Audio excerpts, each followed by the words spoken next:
Eastern Conference tiers list. So in previous years, we would preview these teams. Each team, we'd go down a list, but this one, we're just going to break it down into 3 tiers.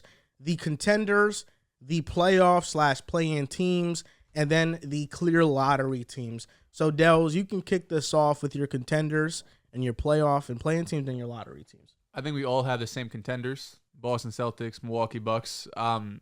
Do you have? Oh, maybe there's someone else. I don't know. I'm not the big missing piece is the Heat, who just made the finals, and I get it, but they got worse, and the Bucks and Celtics got, in my opinion, much better. I agree. Losing Gabe Vincent, that was a big loss. Max Strus. I mean, they lost some key pieces. I know they got other guys in there, and of course it's the Heat, so they'll probably have some undrafted guy or second round pick from the last 3 years that goes crazy. But right now the Heat aren't in my contenders list. Maybe they'll make me eat my words, but this was an 8 seed who barely got into the playoffs. They did their thing, to their credit, beat the Bucks, beat the Celtics, beat the Knicks, did lose to the Nuggets, but Celtics and Bucks are really my only 2 contenders. And I think the only questions around these teams is really depth. At least for Boston, I feel so confident in that top 6. Like, they have legitimately 6 guys that I have no problem starting in the playoffs, and they still have a boatload of second-round picks, first-round picks that if they need to get a 7th man or 8th man off the bench, they'll be able to make that move.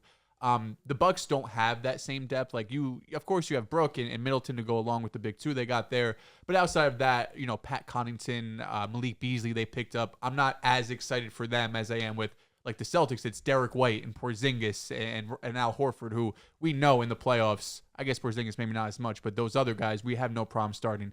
Playoff play-in teams, it's a long list. Heat, Sixers, Knicks, Cavs, Hawks, Pacers, Nets, Magic, and Bulls. I think maybe the only surprise here is possibly the Magic, but I'm sure we're all high on the Magic this year. Franz Wagner going into year 3. You got Paolo there, of course.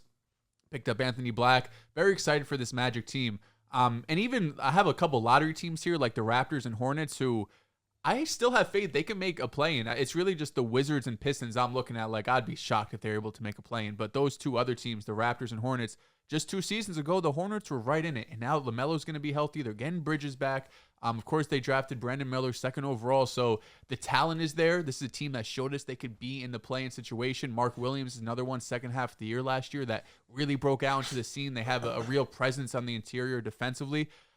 So those teams, it wouldn't shock me. But the only 2 lottery teams that I would be appalled by would be the Wizards and the Pistons.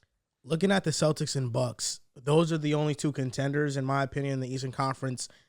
The Miami Heat are not contenders. They didn't land Dame. They didn't land even a Bradley Beal would have been a huge boost to this team. They added Josh Richardson, and they have depth. I think their depth going into the season is a bit better, but you need star power, and they don't have star power. And I think last year's run was kind of lucky. I'll blatantly just say that. I think it was kind of lucky. I don't think Jimmy Butler plays at the level he played at last year, especially in that first round. And the way they shot the ball, shooting damn near 60% from 3, I just don't think that's going to happen again. It's not repeatable. The contenders is Celtics and Bucks. Right now, their line is both at 54.5 wins. They're tied. It's a great season. I am leaning Celtics to have a better regular season. The Bucks, they're a bit older. I don't trust their depth as much as the Celtics. And I would lean the Celtics to have a better regular season.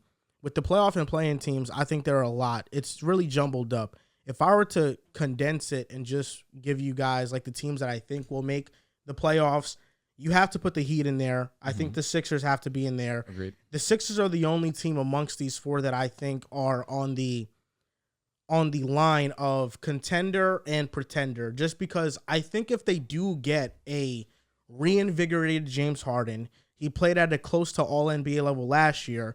They took the Celtics to 7.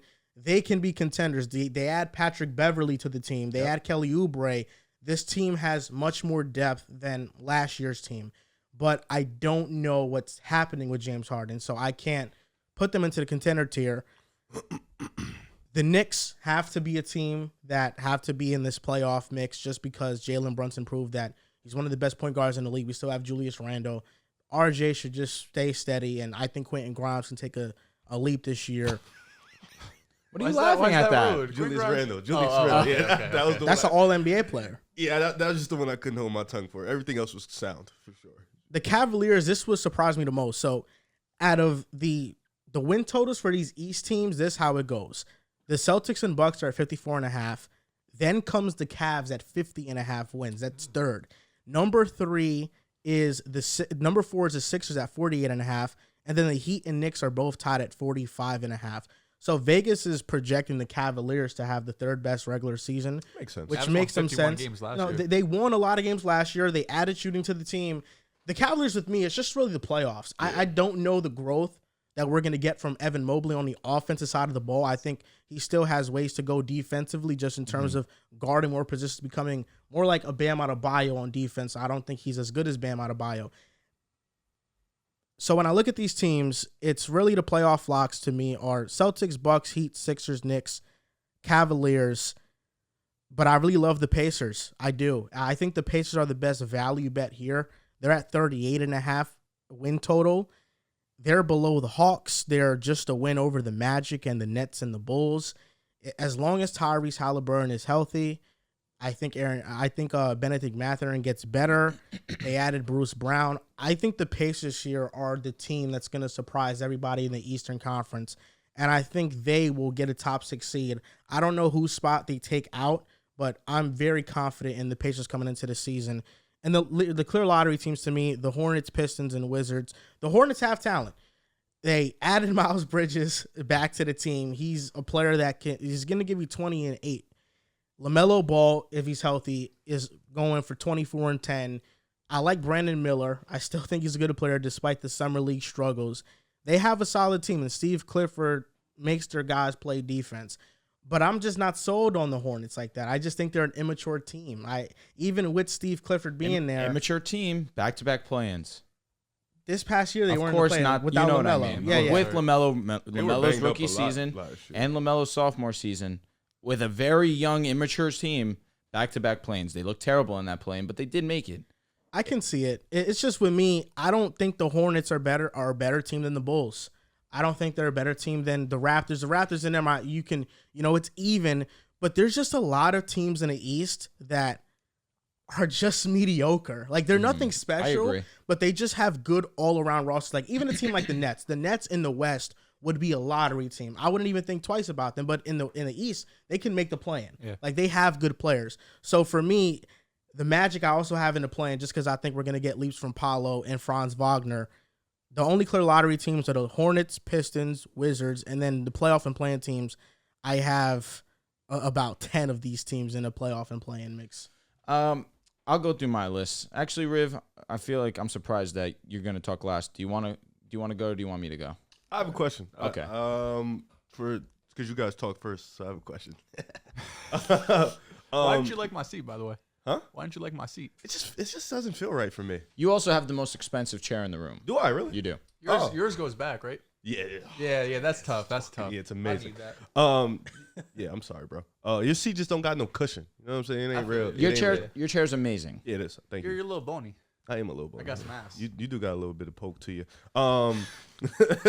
Question for both of you guys. Do you guys think Porzingis makes that much of a difference to where the gap between the Celtics and Miami dramatically shift, or you just think Miami really got that much worse? Because they're pretty much Drew too. Yeah, well, yeah, they did just get Drew. But do you because I think Miami, like you mentioned, they got better in the depth department, but they still didn't bring in that true true scoring star that they needed.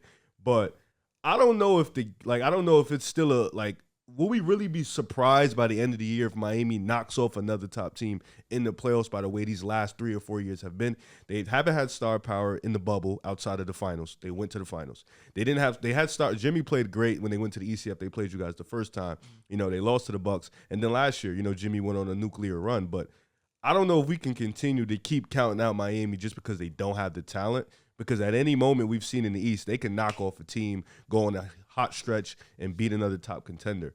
So I guess my question is Drew and Porzingis make that much of a gap to where you think Boston should just comfortably clear them? They make that big of a gap in difference to me. The Heat, they have been underdogs and they have been overachievers, but I also seen them get swept in the first round. And I seen if Jimmy Butler struggles, they don't have nothing going for them offensively. And I think last year, having Tyler Hero out I think helped their offense. There was more ball movement within the offense. And Tyler Hero, at this point, I think is kind of like an addition by subtraction player when you talk about the Heat. I'm not that high on him. The defensive woes are very apparent with him, and he's somebody that's going to take control of the ball and take away control from Jimmy Butler at times. I just don't believe in the Heat. Like, to answer your question, I wouldn't be surprised if they knock off a team just because of their track record, but I don't also want to go by track record and just say this is why it will happen again, because I think that there are teams that are just clearly more talented than them, and they just should beat them in a series if they were to match up. Are they in your contenders? Yes. Okay. Yeah. So the thing is, if we're having the conversation of contenders to make it out of the East, then you have to include the Miami Heat, essentially for the only reason of last season, where nobody expected them to make the run that they did, but they knocked off the number 1 seed and the number 2 seed. That's impressive. Whether we want to sit here and discredit the roster that is the Miami Heat because we look at other teams like the Celtics, like Milwaukee, I'll even throw in the Sixers in this conversation. We might like the talent more, but end of the day, coaching matters in the league, and they have the best coach in the association in Eric Spoelstra. Jimmy Butler has proven time and time again in the playoffs that he is a playoff riser and continues to be one of the better playoff performers that we have in the game right now. Bam Adebayo, who I've been critical of, defensively never been critical of, but offensively, that's where I've had my issues. Last season, being the initiator, honestly, a lot of the time the offense ran through him in terms of him facilitating the offense and really getting things going. He continues to improve year to year as well. You look at the rest of the roster, Gabe Vincent does get subtracted from this team, but Josh Richardson, not a huge fan of that move. Thomas Bryant, I do like that move, not because Thomas Bryant, the player, where he kind of, slapped the Lakers in the face just for him to go to the Nuggets and get no playtime. I like this move because I've been telling you guys they need a big. They need a backup big so Bam does not have to play the 5. He can play that 4 hybrid 5. And when you're asking him to defend on the perimeter, you still have that safety net in the back of near the paint, in the paint near the basket. And I know that Thomas Bryant isn't this great defender, not even a little bit, but you needed another big on this roster. That's a solid addition. Jaime, I don't know how many minutes he's going to get, but of course they did have that first-round draft pick. You have to respect them in that regard of being contenders. If we're talking about championships, then I feel differently where I just don't see the Heat being good enough to knock off a team like the Nuggets, knock off a team like the Lakers, knock off a team like the Suns. But you have to respect Spo. But if they can knock off the Bucks or the Celtics, why can't they knocked them off? They knocked them off last year, right? They knocked them off last year. Missoula first year. Maybe we'll talk about it, but the podcast with JJ Redick did not do him any favors in his rookie campaign, where he didn't have plays drawn up for the last couple of minutes of the game, holding his timeouts, and essentially he had a good idea but failed to execute the idea properly. The Celtics just did not look like the same basketball team that they did the year prior. Milwaukee, they were injured, and even still when Giannis came back, Jimmy was just on another planet, and Miami was playing excellent basketball. So last year they did what people think that they couldn't do, but going into this season, understanding that you missed out on a Damian Lillard, you missed out on a Drew Holiday, that definitely sucks. But Jimmy and Bam, with Spo, of course, proved that they can still go to the finals, and they've done it 2 times already in their tenure together. I think you can, like, with Miami and Boston, they just know each other so well. They're very familiar with each other. And Spo, he's the best coach in basketball. He just, they play each other not only 4 times in the regular season, but they played each other multiple playoff runs. They pretty much have played the same guys every time they go about it. So it's a familiarity thing. In terms of when they go in the West, it's a different style. They just don't match up with a guy like the Joker or with multiple guards like Phoenix that has the ball, that can move the ball, that can score isolation. With Boston, they just know their tendencies, know them so much. It's a different outcome as opposed to, like, if they play a West team. So I understand what Drew is saying. Like, if Miami plays the Bucks or they plays Boston, they know them so well. They know Giannis's tendencies. They know Tatum's tendency. They know Jaylen Brown's tendency, Chris Middleton, and so forth. The difference is now the Bucks bring in Dame. So that's like the heightened difference. Boston has brought in Drew, and they brought in Porzingis. But once again, they know Drew's tendencies also. So it's like Miami, they didn't bring in a star. And I think that's a failure. They did have an L offseason because they didn't bring in a star, and that's what they needed to improve this roster into that upper echelon. We even said if they brought in just Drew Holiday, this is a team that can literally come out the East. But I think I keep them in my contenders tier with the Bucks. I think the contenders, the Bucks and the Boston are the top of the contenders, but I think you have to keep Miami in there. And I think you even have to add Philly in there just because with Miami, you know, they can still be that unsung hero of the playoffs. They can still knock off a team. Like the Bucks and the Boston could play each other. They can still beat one. They could still go on a hot streak and beat one of those teams. We can't count them out. They did lose to the Bucks in that first round. But 3 out of the 4 years they've been to Eastern Conference Finals, and they've never had this growth of talent on their roster. You know, so I think I keep them in there with Philly. Philly is just they always have a good off. They had a good off season. They didn't really lose much.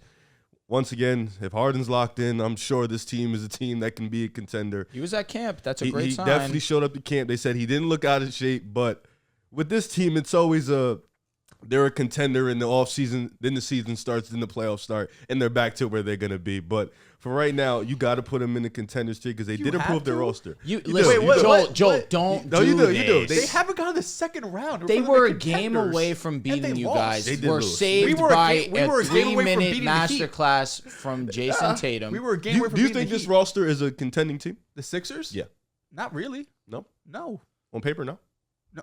On Harden, paper, they Maxey, most and Embiid? definitely are. That's great. Don't say that like it's not amazing. I'm looking at the Bucks and Celtics. I'm saying that they're clearing them. Embiid's an MVP. Harden just played at an All-NBA not level. wrong. Tyrese Maxey, if he takes another leap where he was excellent They brought in in the Pat playoffs Bev. for They Maxey. Tobias they and brought Paul PJ. Reed back. They got Kelly Off Oubre. the bench, it's Listen, Paul yo- Reed, yo- Oubre, Bev, The Milton. The a good only team. concern becomes, Harder.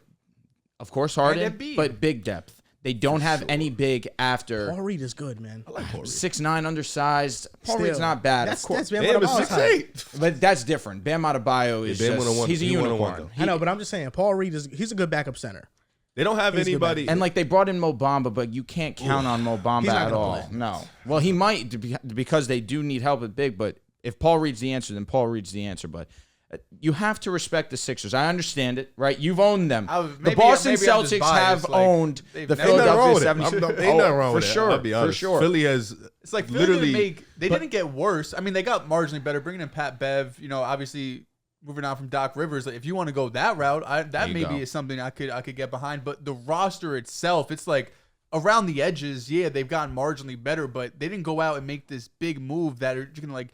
The biggest issue is in the playoffs. Is James Harden going to show up more than 2 games? Is Joel Embiid going to show up any games? Like they haven't showed that. But I yet. think those are like Philly's problems are more internal than actual roster. I don't think disagree. I don't think they never needed a big move. I think they needed a couple moves here and there, and their 2 stars to just show I up. mean, they did make a big move. Nick Nurse is a big move. I mean, like from a roster. I understand perspective. what you're saying, Nick Nurse but for Nick sure. Nurse is a huge 100%. move. I mean, but Nick Nurse can move me more than Pat Bev. Agreed. Yeah, I'm sure. with The you coaching, 100%. But I think like they never needed a big time move to really uplift this roster. It's just is their number 2 star going to be a number 2, and is their number 1 guy going to not have Is a it- drop off? But, I mean, what other contender are we really saying that? Like, what other contender in the NBA are we saying is the number 1 going to show up?